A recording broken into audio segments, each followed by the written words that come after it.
बिस्मिल्लाहिर्रहमानिर्रहीम अस्सलामुअलैकुम। Welcome to the farming tips में शाहिद अली अवान की जानिब से खुश आमदीद।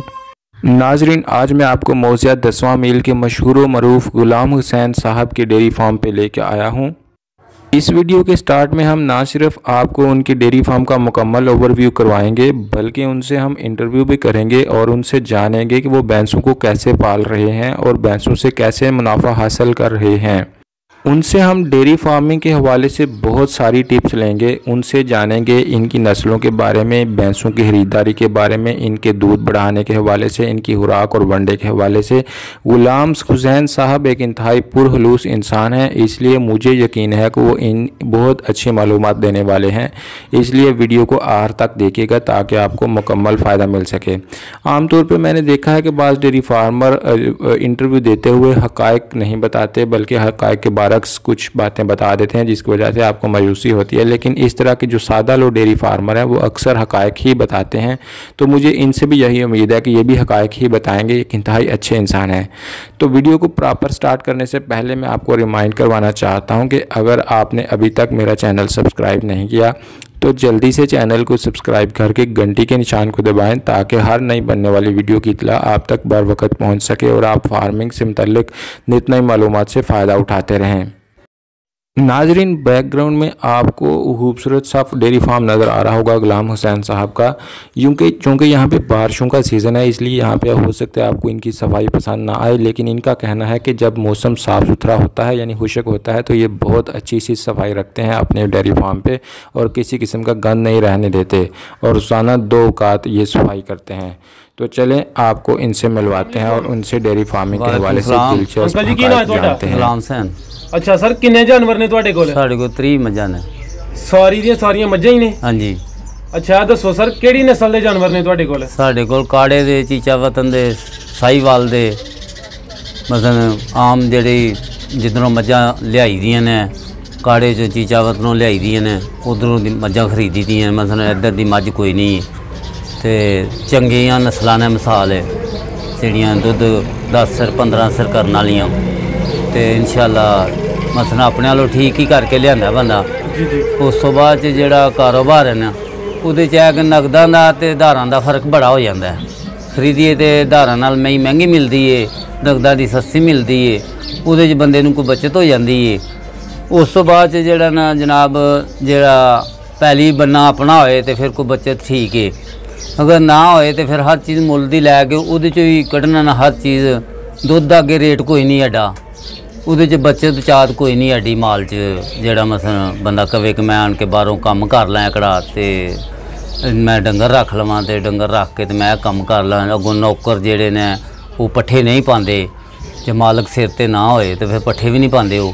ਫਿਰ ਉਹ ਬਹੁਤ ਹੀ ਬੰਦਾ ਪਿੱਛੇ ਤੁਰ ਜਾਂਦਾ ਹੈ ਨੌਕਰ ਰੱਖ ਕੇ। ਆਪ ਹੀ ਜੀ 4 ਹੋਣ ਤੇ ਫਿਰ ਉਹ ਪੱਠੇ ਛੱਟੇ ਪਾਉਣ ਤੇ ਮਾਲ ਦੀ ਫੇਵਰ ਕਰਨ ਤੇ ਠੀਕ ਠਾਕ ਰੋਟੀ ਮਿਲ ਜਾਂਦੀ। ਅੱਛਾ ਇਹ ਦੱਸੋ ਕਿ ਤੁਸੀਂ ਆ ਮੱਝਾਂ ਖਰੀਦਦੇ ਹੋ ਕਾੜੇ ਚੀਚਾ ਵਤਨ ਤੋਂ, ਜੀ ਉਸ ਤੋਂ ਇਲਾਵਾ ਹੋਰ ਵੀ ਸ਼ਹਿਰਾਂ ਤੋਂ ਖਰੀਦਦੇ ਹੋ? ਹਾਂਜੀ। ਕਿਹੜੇ ਇਲਾਕੇ ਦੀ ਜਿਹੜੀ ਮੱਝ ਕਿ ਉਹ ਚੰਗੀ ਹੁੰਦੀ ਹੈ ਤੇ ਜ਼ਿਆਦਾ ਦੁੱਧ ਦਿੰਦੀ ਹੈ? ਮੱਝ ਉਹਦੀ ਲੀਲੀ ਦੀ ਚੰਗੀ ਹੁੰਦੀ ਹੈ, ਕਾੜੇ ਦੀ ਵੀ ਠੀਕ ਹੈ, ਚੀਚਾ ਵਤਨ ਦੀ ਵੀ ਚੰਗੀ, ਸਾਰਿਆਂ ਤੋਂ ਚੰਗੀ ਲੀਲੀ ਦੀ ਮੱਝ ਹੈ।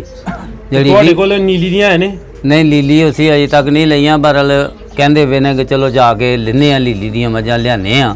ਪਰ ਕਾੜਾ ਚੀਚਾ ਵਤਨ ਦੀਆਂ ਮੱਝਾਂ ਸਾਡੇ ਕੋਲ ਨੇ ਤੇ ਮਾਸ਼ਾਅੱਲਾ 8-8 9-9 ਮਹੀਨੇ ਚ ਆਉਂਦੀਆਂ ਨੇ ਗੱਭਣਾ ਹੋ ਕੇ ਵੀ।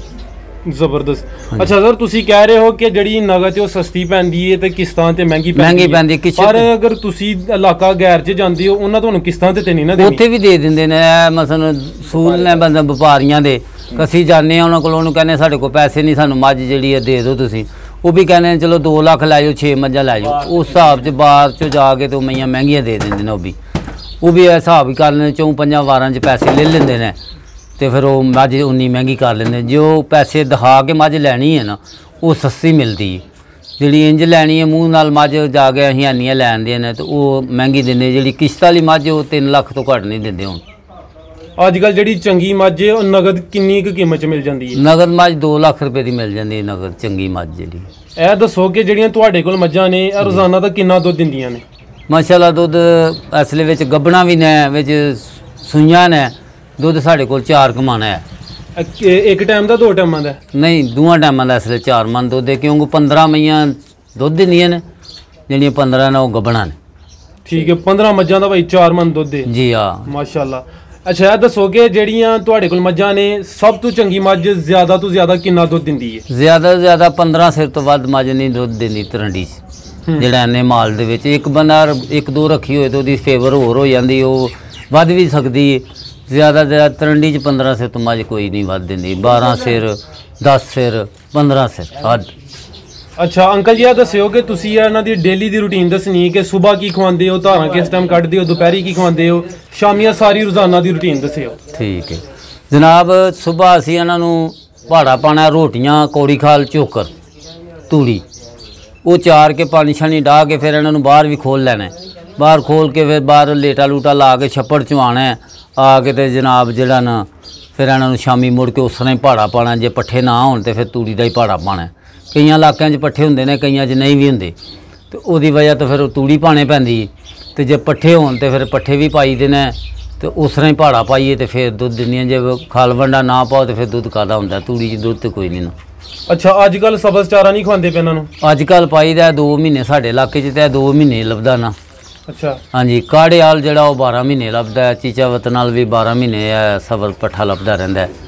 ਇੱਧਰ ਜਿਹੜਾ ਨਾ ਘੱਟ ਲੱਭਦਾ। ਇੱਧਰ ਮੁੰਜੀਆਂ ਲਾਉਣ ਲੱਗ ਪਏ ਨੇ ਤੇ ਫਿਰ ਮੁੰਜੀਆਂ 'ਚ ਪੱਠੇ ਨਹੀਂ ਰਹਿੰਦੇ, ਸੇਮਾ ਖਤਮ ਹੋ ਜਾਂਦਾ ਪੱਠਾ।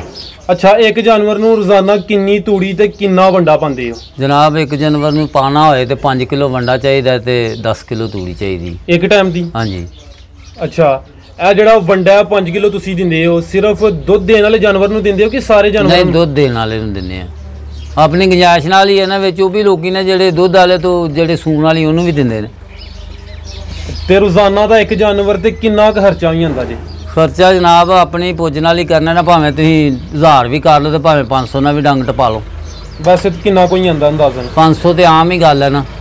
500 ਰੁਪਈਆ ਜਿਹੜਾ ਨਾ ਆਮ ਮਈ ਦਾ ਖਰਚਾ ਹੈ, ਅੱਛਾ ਘੱਟ ਤੋਂ ਘੱਟ ਵੀ।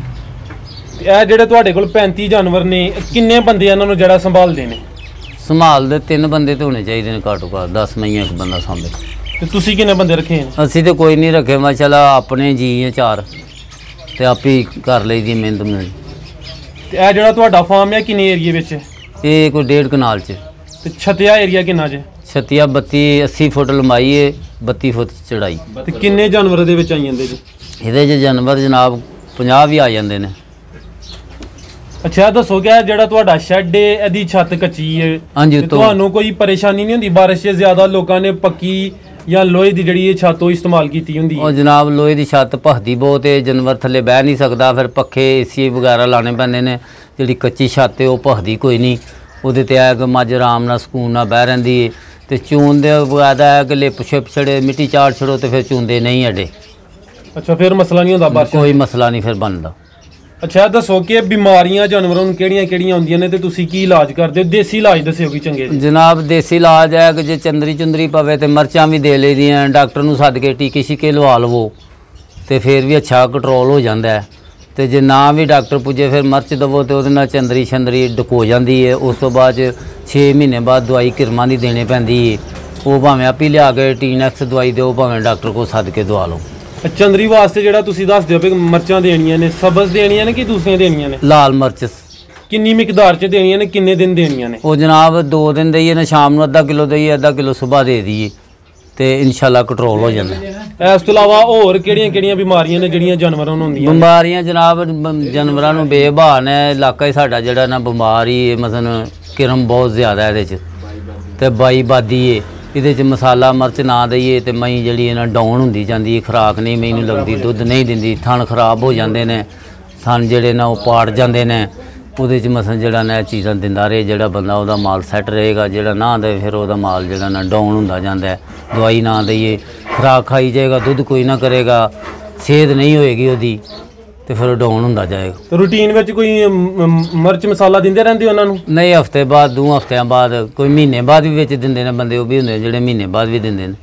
ਇਹ ਅੱਗੇ ਹੁਣ ਮੌਸਮ ਆ ਰਿਹਾ ਬਰਸਾਤ ਦਾ, ਬਰਸਾਤ ਵਿੱਚ ਗਲਗੋਟੂ ਦਾ ਮਸਲਾ ਹੁੰਦਾ ਨਾ? ਹਾਂਜੀ, ਉਹ ਟੀਕੇ ਲਵਾਉਂਦੇ ਨੇ, ਹਿਫਾਜ਼ਤੀ ਗੌਰਨਮੈਂਟ ਦੀ ਤਰਫੋਂ ਆਉਂਦੇ ਆ ਡਾਕਟਰ। ਦੇਸੀ ਇਲਾਜ ਕੋਈ ਨਹੀਂ ਕਰਦੇ? ਦੇਸੀ ਇਲਾਜ ਕੋਈ ਨਹੀਂ ਹੈ, ਮਿਰਚ ਮੁਰਚੀ ਦੇਈਦੀ ਹੈ ਬਕਾਇਆ, ਔਰ ਟੀਕੇ ਲਾ ਜਾਂਦਾ ਹਿਫਾਜ਼ਤੀ ਆਉਂਦਾ 6 ਮਹੀਨਿਆਂ ਬਾਅਦ। ਉਹ ਹੁਣ ਆਇਆ ਸੀ, ਅਗਲੇ ਦਿਨ ਲਾ ਗਿਆ। ਤੇ ਜਦੋਂ ਇੱਕ ਜਾਨਵਰ ਸੂਣ ਵਾਲਾ ਹੁੰਦਾ ਹੈ ਤੇ ਸੂਣ ਤੋਂ ਪਹਿਲੇ ਉਹਨਾਂ ਨੂੰ ਕੋਈ ਦੇਸੀ ਘਿਓ ਜਾਂ ਆਇਲ ਵਗੈਰਾ ਵੀ ਦਿੰਦੇ ਹੋ? ਹਾਂਜੀ ਦਿੰਦੇ ਨੇ, ਦੇਸੀ ਘਿਓ ਦੇ ਲਓ, ਡਾਲਟਾ ਦੇ ਲਓ, ਆਪਣੀ ਪੁੱਜ ਦੇ ਹਿਸਾਬ ਨਾਲ ਜਿਹੜੀ ਵੀ ਤੁਹਾਡੇ ਕੋਲ ਪੁੱਜ ਪੈਂਦੀ ਹੈ ਦੇ ਲਓ, ਮੌਸਮ ਦੇ ਹਿਸਾਬ ਨਾਲ। ਸਾਰਾ ਦੱਸੋ ਨਾ ਕਿਹੜੇ ਮੌਸਮ 'ਚ ਕੀ ਦੇਣਾ ਹੈ, ਕਿੰਨਾ ਦੇਣਾ ਹੈ? ਜਨਾਬ ਅੱਜ ਕੱਲ ਜਿਹੜਾ ਨਾ ਅੱਜ ਕੱਲ ਗਰਮੀ, ਅੱਜ ਕੱਲ ਘਿਓ ਜਿਹੜਾ ਨਾ ਬਹੁਤ ਘੱਟ ਦੇਈਦਾ। ਜਦੋਂ ਕੋਈ ਚੇਤਰ ਫੱਗਣ ਆ ਜਾਈਦਾ ਉਦੋਂ ਦੇਸੀ ਘਿਓ ਦੇਵੋ, ਡਾਲਟਾ ਦੇਵੋ, ਫਿਰ ਉਹ ਜਾਨਵਰ ਜਿਹੜਾ ਨਾ ਉਹਨੂੰ ਠੀਕ ਲੱਗਦਾ। ਕਿੰਨੀ ਮਿਕਦਾਰ 'ਚ ਕਿੰਨੇ ਦਿਨ ਪਹਿਲੇ ਦੇਣਾ ਹੈ? 10 ਦਿਨ 15 ਦਿਨ ਪਹਿਲੇ ਦੇਣ ਤੋਂ ਸ਼ੁਰੂ ਕਰ ਲਓ, ਮਹੀਨੇ ਤੋਂ ਪਹਿਲੇ ਸ਼ੁਰੂ ਕਰ ਲਵੋ ਤੇ ਕੋਈ ਫਰਕ ਨਹੀਂ। ਮਿਸਾਲ ਅੱਜ ਕੱਲ ਘਿਓ ਦਾਂਗੇ, ਮੱਝ ਪਿੱਛਾ ਲਾਪੇਗੀ ਦਹਾਣ, ਮੁੱਗ ਲਾਪੇਗੀ ਕੱਢਣ, ਭਾਰ ਲਾਪੇਗੀ ਪਾਣ, ਉਹਦੇ ਤੋਂ ਮਸਲ ਅੱਛਾ ਨਹੀਂ, ਕਿਉਂ ਗਰਮੀ ਹੈ ਨਾ, ਘਿਓ ਵੀ ਗਰਮ ਹੈ। ਤੇ ਗਰਮੀ 'ਚ ਫਿਰ ਕੀ ਦਿੰਦੇ ਹੋ? ਗਰਮੀ 'ਚ ਪੱਠਾ ਪੁੱਠਾ ਪਾ ਲਓ, ਵੰਡਾ ਪਾ ਲਵੋ ਤੇ ਉਹ ਹੀ ਠੀਕ ਹੈ। ਤੇਲ ਵਗੈਰਾ ਨਹੀਂ ਦਿੰਦੇ? ਨਹੀਂ, ਤੇਲ ਵਗੈਰਾ ਪਿਛਲੇ ਦਿਨਾਂ 'ਚ ਦੇਈਦਾ, ਅੱਜ ਕੱਲ ਤੇਲ ਨਹੀਂ ਦੇਈਦਾ। ਬਸਰਾਨ ਦਾ ਮੌਸਮ ਹੈ ਤੇ ਅੱਜ ਕੱਲ ਤੇਲ ਜਿਹੜਾ ਨਾ ਨੁਕਸਾਨਦੇਹ ਹੈ, ਕਿਉਂ ਬਾਰਿਸ਼ ਪੈ ਜੇ ਉੱਤੇ ਡੰਗਰ ਤੇ ਬਾਹਰ ਰਹਿੰਦੇ ਆ ਤੇ ਫਿਰ ਕੰਮ ਨਹੀਂ ਚੱਲਦਾ। ਅੱਛਾ ਇਹ ਦੱਸੋ ਕਿ ਜਦੋਂ ਇੱਕ ਮੱਝ ਸੁਣਦੀ ਹੈ, ਬਾਜ਼ ਜਾਨਵਰ ਹੁੰਦੇ ਨੇ ਕਿ ਉਹ ਆਟਾ ਨਹੀਂ ਸੁੱਟਦੇ ਜਾਂ ਸ਼ੁਰੂ ਵਿੱਚ ਦੁੱਧ ਦੀ ਪੈਦਾਵਾਰ ਵੀ ਘੱਟ ਹੁੰਦੀ ਹੈ, ਹਾਂਜੀ ਹਾਂਜੀ, ਇਹਦਾ ਕੋਈ ਦੇਸੀ ਹੱਲ ਕਰਦੇ ਹੋ? ਇਹਦਾ ਦੇਸੀ ਹੱਲ ਹੈ ਇਹ ਗਲਕੰਦ ਦਿਓ, ਇਹਨੂੰ ਚੀਨੀ ਦਿਓ ਤੇ ਉਹ ਸਾਫ਼ ਹੋ ਜਾਂਦੀ ਹੈ ਚੰਗੀ ਤਰ੍ਹਾਂ। ਤੇ ਉਸ ਤੋਂ ਬਾਅਦ ਟੰਨ ਲੱਗ ਪੈਂਦੀ ਹੈ, ਵੰਡਾ ਪਾਓ, ਦੁੱਧ ਘੱਟ ਦਿੰਦੀ ਹੈ ਤੇ ਵੰਡਾ ਸ਼ੁਰੂ ਕਰ ਦਿਓ ਨਾਲ ਹੀ, ਤੇ ਦੁੱਧ ਵੀ ਠੀਕ ਲਾਪੀ ਕਰਨ। ਕਈ ਲੋਕ ਹੁੰਦੇ ਨੇ ਕਹਿੰਦੇ ਨੇ ਵੰਡਾ ਨਹੀਂ ਪਾਣਾ, ਮੱਝ ਸੂਪ ਹੀ ਐਨੇ ਦਿਨ ਇਹਨੂੰ ਸੁੱਕਾ ਪੱਠਾ ਪਾਣਾ, ਇੰਜ ਕਰਨਾ, ਫਿਰ ਉਹ ਮੱਝ ਜਿਹੜੀ ਹੈ ਦੁੱਧ 'ਚ ਨਹੀਂ ਆਉਂਦੀ। ਤੇ ਗਲਕੰਦ ਕਿਹੜੀ ਮਿਕਦਾਰ 'ਚ ਦੇਣੀ, ਕਿੰਨੇ ਦਿਨ ਦੇਣੀ? ਗਲਕੰਦ 4-5 ਦਿਨ ਮੱਝ ਨੂੰ ਸੂਈ ਨੂੰ ਹੋਣ ਤੇ ਆਟਾ ਨਾ ਸੁੱਟੇ, ਸਾਫ਼ ਗੰਦ ਛੰਦ ਨਾ ਕਰੇ, ਉਹਨੂੰ ਅੱਧਾ ਕਿਲੋ ਚੀਨੀ ਅੱਧਾ ਕਿਲੋ ਗਲਕੰਦ ਪਾ ਕੇ ਤੇ ਉਹ ਡੇਲੀ ਦਿਓ 2-3 ਦਿਨ। ਅੱਛਾ ਅਗਰ ਕੋਈ ਬੰਦਾ ਮੱਝ ਖਰੀਦਣਾ ਚਾਹੁੰਦਾ ਹੈ ਜੀ, ਉਹ ਪਹਿਲੇ ਸੂਏ ਵਾਲੀ ਖਰੀਦੇ, ਦੂਸਰੇ ਜਾਂ ਤੀਸਰੇ, ਕਿਹੜਾ ਸੂਆ ਬਿਹਤਰ ਰਹਿੰਦਾ ਹੈ? ਜ਼ਿਆਦਾ ਤੇ ਪਹਿਲੇ ਖਰੀਦਣੀ ਚਾਹੀਦੀ ਹੈ, ਕਿਉਂਕਿ ਪਹਿਲੀ ਖਰੀਦੀ ਹੋਏ ਨਾ ਤੇ 2-3 ਸਾਲ ਆਰਾਮ ਨਾਲ ਬੰਦਾ ਚੁੰਗ ਲੈਂਦਾ ਉਹਨੂੰ। ਜੇ ਉਹ ਵੱਡੀ ਮੱਝ ਖਰੀਦੇਗਾ ਨਾ, ਉਹ ਸੂਆ ਲਾਏਗਾ ਤੇ ਫਿਰ ਕਹੇਗਾ ਕਿ ਇਹ ਵਡੇਰੀ ਹੋ ਗਈ ਤੇ ਇਹਨੂੰ ਜਿਹੜਾ ਨਾ ਬਦਲ ਛੱਡਣਾ ਚਾਹੀਦਾ। ਤੇ ਪਹਿਲਾਂ ਖਰੀਦੀ ਹੋਏ ਇੱਕ ਵਾਰੀ ਮਹਿੰਗਾ ਹੁੰਦਾ, ਮਹਿੰਗੀ ਲੈ ਲੈ 4। ਅੱਛਾ ਠੀਕ ਹੈ ਸਰ, ਤੁਹਾਡਾ ਬਹੁਤ ਬਹੁਤ ਸ਼ੁਕਰੀਆ, ਤੁਸੀਂ ਬੜੀਆਂ ਅਹਿਮ ਤੇ ਕੀਮਤੀ ਮਾਲੂਮਾਤ ਦਿੱਤੀਆਂ, ਬਹੁਤ ਸ਼ੁਕਰੀਆ ਤੁਹਾਡਾ। ਮਿਹਰਬਾਨੀ ਜਨਾਬ। ਅੱਲਾਹ ਹਾਫਿਜ਼।